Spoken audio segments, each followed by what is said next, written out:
Okay, on immigration. You know, we could start this with all the sound bites. Illegals don't pay taxes, which they don't. They take jobs away from Americans. Well, they do. That was proven by the company in Atlanta that put out, you know, a position for 900 jobs, and over 1 million people applied for them around the country, all black or white Americans. That was in the internet. They checked to make sure. Immigration is the foundation of this country. That I agree with all of you on. We're all immigrants in a sense, except for the American natives. Yes, I was growing up using the word Indian, and I don't think it bothers a majority of them, but for political correctness, I'll call them Native Americans. What we have to understand, we had a system. Immigration come into this country. It was not checked as much as it should have been for the first 100 years. Look at the riots in New York City that were over gangs, and these gangs were of immigration gangs, Irish, Mexican, you know, German, Asian. That's what the original gang thing was. They were all ethnicity gangs. Now, that was curtailed by the immigration laws then. Then we had World War II and all the immigration coming in, Ellis Island. And yes, a few were turned away that were criminals or had diseases that were communicable that could not be controlled. It's better to turn them away than have millions die. But a majority were let in. They went to classes, they learned the English language, they learned our Constitution, they learned our laws, and they applied them to their life. That's the way our laws are written, that's the way the immigration law is written. And I can't understand why one group of people, mainly Mexicans, but there are Hondurans, Guatemalans, everything else in there, think it is just their God-given right to walk across the border and get all of our benefits. You hear all the Mexicans complaining, we stole Texas, Arizona, Nevada, California, everything from them. No, we won it, fair and square. It was a war straight out. Their pride and joy general marched up here and we kicked his ass all the way back to Mexico. That's given fact. It's in the history books. If you read the real history books, not the politically correct ones, which I've noticed is going away fast. That's a whole other topic. But immigration is the foundation of America in the sense that you're supposed to produce. And produce means pay taxes, learn the language so that you can communicate with the people here, not just your own group. That one's a thorn in my side. The immigration law says, in exact words if you read it all, you have to have a working, speaking knowledge of the American language to become a citizen. I think that's why they don't want to become a citizen. They don't want to learn our language. They don't want to apply by our rules. They want to come up here, use their rules, and live in our country, which is not right. You have to live here. You have to live by our rules. And if you want our rights, you have to become a citizen. That's the biggie. That's in the Constitution in multiple places. Citizens of America. Born here, nationalized citizens have our rights, and only citizens have our rights, not everybody that walks across the border. You got to get over this. I mean, you look at Arizona's law, which I support Governor Brewer more than anything in the world. If she was here, I'd vote for it. I'm looking at moving to Arizona because of that. Only part they struck down was the random checking. People think that whole law has been struck down. It wasn't. It was random checking. Georgia passed theirs, and they got smart. No random checks. If you're pulled over and you don't have a driver's license, they can arrest you for driving without a license. That's been in the laws for years. You can be arrested for driving without a license. They arrest you then once they arrest you for breaking a law, they're allowed to check anything on you. That's the way the laws work. If you're speeding and you get pulled over and arrested for speeding, and they take you down to court and they find out you're wanted for murder, well, you go to jail for wanted for murder. What you have to do is realize once you're arrested for no driver's license, they're not checking you for immigration no more. They're checking you for any offense, and if you're illegal, they're going to deport you. Look at the people. All over the news, all over the internet blogs today from liberal media, how it's hurting the churches, how it's hurting the businesses there. Well, these churches and these businesses were founded by Hispanic and Middle American people to cater to their people that are here illegally. So if these businesses go out of business, I'm sorry for them. But if they would push the stuff become legal, And yeah, as much as I hate to say, you got to leave and you got to come back legally. You can't do it. The DREAM Act and amnesty and stuff, it just ain't going to happen. No matter how much Obama and Pelosi and Hillary and everything fight for it, it's never going to happen because the majority of America don't support it. We've got SB 5 here in Ohio. Now I did a video on that. But they're getting a petition up to override it. Well, I don't agree with them, but it's their constitutional rights to get that petition going. If the DREAM Act or anything else went through, every single state would start having it put on the ballot to repeal it and get rid of it, just like we're doing with Obamacare. And Obamacare is going to end up before the Supreme Court, which immigration issue is going to too, and that's going to be a decision.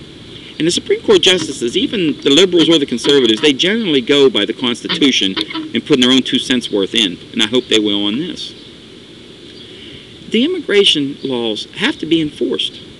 We just simply cannot say it's unenforceable, there's too many. Yes, it is enforceable.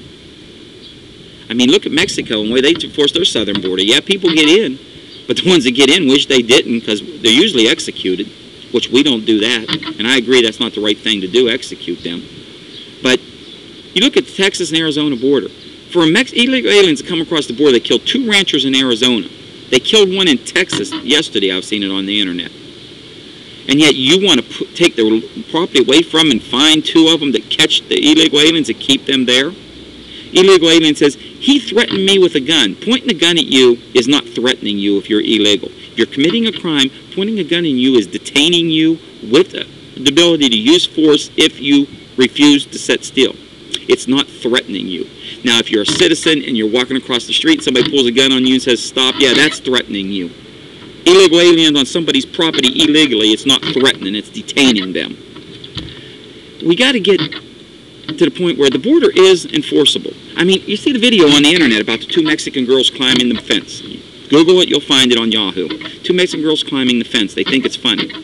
And then you see the video of them building the truck with the ramp on it that they can flip over the fence to drive 4-wheelers over. Well, there's an answer to that, and it's a simple answer. Yes, it costs some money, but not a whole lot. Leave that I-beam fence up all the way across the border from Texas to California. Put that up like them 2 girls are climbing if you Google the video. But on the inside of that, come back 50 foot, put a 50-foot high chain link fence up with electrified barbed wire at the top of it. In the middle of that 50-foot area, you can put the money bag dye, the red dye from money bags. Let's put it in explosive, not the kind of explosives that'll blow a leg off, not the kind of explosives that'll kill anybody, but let's put that in explosives that are triggered when somebody climbs the first fence and is trying to get between 2 of them. Those bags go off. That dye can't be washed off. It takes days, if not weeks, for it to wear off. So then it'd be real simple. Anyone walking around downtown Phoenix that's got red dye all over them, they could be checked for immigration status. That's not violating their rights.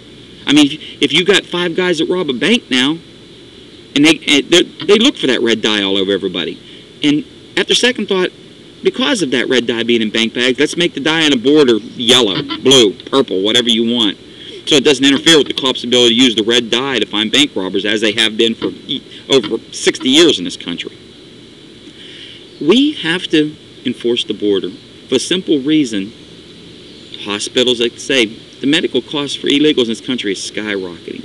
We got Obamacare wanting to insure everybody. Well, the 2 just can't go hand in hand. Obamacare's costs to go through the ceiling if anybody can walk in the hospital, illegal or not, and get care. So we have to make them go. We have to start, finding businesses that hire them was the best idea that Florida ever had, and it's going to stand up in court just like the 3 other immigration laws that have went before the Supreme Court in the last couple of days have stood up. That one stood up in the Supreme Court too, but I think the liberals are trying to circumvent the Supreme Court with a couple of things they're doing, which I hope it doesn't work. If we find companies, if we find landlords, if we find the utility companies that turn bills on for them, that solves the problem. Utility company comes out, I need to see your ID. And by ID, it's an American driver's license or an American ID. And quite honestly, I don't think New York and California licenses should be allowed to be used for ID anymore because they give them to illegals, no questions asked. But that falls under the Interstate Commerce Act where one state has to honor the other states, so it's questionable there. Maybe if they got a California or New York license, you have to ask for a second form of ID. But then we have a law that says if you move to another state within 60 days, you have to transfer your license to that state. So if they live in, say, Ohio, Kansas, Missouri, and they've got a California license and they've been here for 60 days working a job and they want an apartment, they violated the law. Then we can arrest them and check them. It's that simple. Use the laws we got. There's so many that can be done. If you want to find the utilities, well, that's simple to do. I mean, they've got to show ID when they come in the office to give you the check to turn the bill on. That's simple. No ID, we don't turn the bill on. No ID, landlord can't give you a lease. No ID, the employer can't hire you. No ID and no drug test, you can't get welfare. No ID, no drug test, you can't get food stamps. Then they're sitting in the streets, no food, no water, no job, no place to live. They'll leave. It's proof. 100,000 left Georgia. 100,000 left Arizona when they did it. They say something 20,000 have left Florida now in the last week over that law. They work. They're leaving. The problem is they're running the states that don't have laws. A bunch of them went to Kansas. I was reading on the internet the Kansas governor is looking into the lawyer that wrote the laws for the other states to write one for him.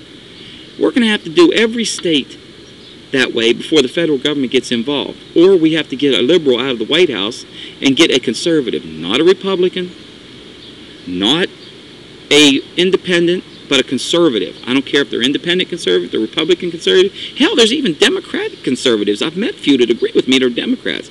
We need a conservative there that says, this is America, we're going to defend American laws, and end of story. That's the only way it's going to work. We got to get our country back on track, get people working that want to work, give the welfare, the Social Security, the Medicare, the food stamps, the WIC to those who can't work. Not that don't want to work, not that have no ambition to work, but can't work. Medical reasons, health reasons, you know, anything else that can't work. And I'm going to tell you something. A single mother of 3 kids is not a reason you can't work. We need to get, you need to get a job, get you some daycare. And that daycare issue has been talked to. It's blue in the face for the last 10 years. There's systems set up now to help you. The government got involved in it. The glorious, liberal, government can solve everything got involved in daycare. That's another issue, too, though. We've seen some daycare homes with child abuse. We've seen some daycare homes killing kids. We see some daycare homes, you know, milking the money with no kids there. And those were all ones that government agencies do, not privately owned ones, which privately owned ones are licensed and monitored in most states, and they don't have a problem. Although there are exceptions to the rule, everything. I don't need you telling me about this private one doing that. Yeah, I know there are nutcases everywhere. We just got to get to the point where you have to work to get money unless you physically can't work. Not because of kids, not because my mom and dad's here and I want to live where mom and dad's at and there ain't no jobs here. If you've got 2 kids, you're trained to where you can do something and there ain't no job in your state or your city, move to the city down, move to 2 states over to where there is a job and get a life. Wanting to be around mommy and daddy is not reason to be on welfare. There's so many people that, oh, I can't move out Midwest. There ain't no Starbucks. There ain't no Walmart around. Well, tough luck. You look at the wide open, in Arizona, which I'm thinking of living to, I looked at a website yesterday. Over 3,763 was the exact number, houses under $25,000. 3 bedroom, 2 bath, ceiling fans, air conditioning, marble floors for under $25,000. Mainly because housing markets went to hell and Mexicans that were in these houses because they had illegal jobs, were here illegally, bought homes, are leaving. So, what if you're in Chicago and you've got a training in a field that does you no good, why not move to Arizona? You can get a house cheap, find a job. If you're in New York, $3,000 a month for an apartment, for a bungalow apartment, for a lawyer. Transfer your license to Texas, Arizona, New Mexico. They need lawyers too, and you can buy a house for the amount that you'd pay for an apartment in 1 year. Move where the jobs and where the economy is at. Don't sit here and complain, I deserve welfare, I deserve food stamps, because I can't find a job in my area. Pick your ass up and move. After the Great Depression, everybody moved to California because of the crops and the fields and everything else for jobs. Of course, Mexicans have gotten all them now. Whether you want to say it's because whites won't do it or because anything else, Mexicans have got them simply because Mexicans will pick radishes and tomatoes for $1 an hour instead of minimum wage. That's why they have them jobs. I went too long with this video, so I'll let it go now. But we have to get to the point where We stand up and enforce the laws we have on immigration, on welfare, on taxation. Enforce the laws we have now. Thank you.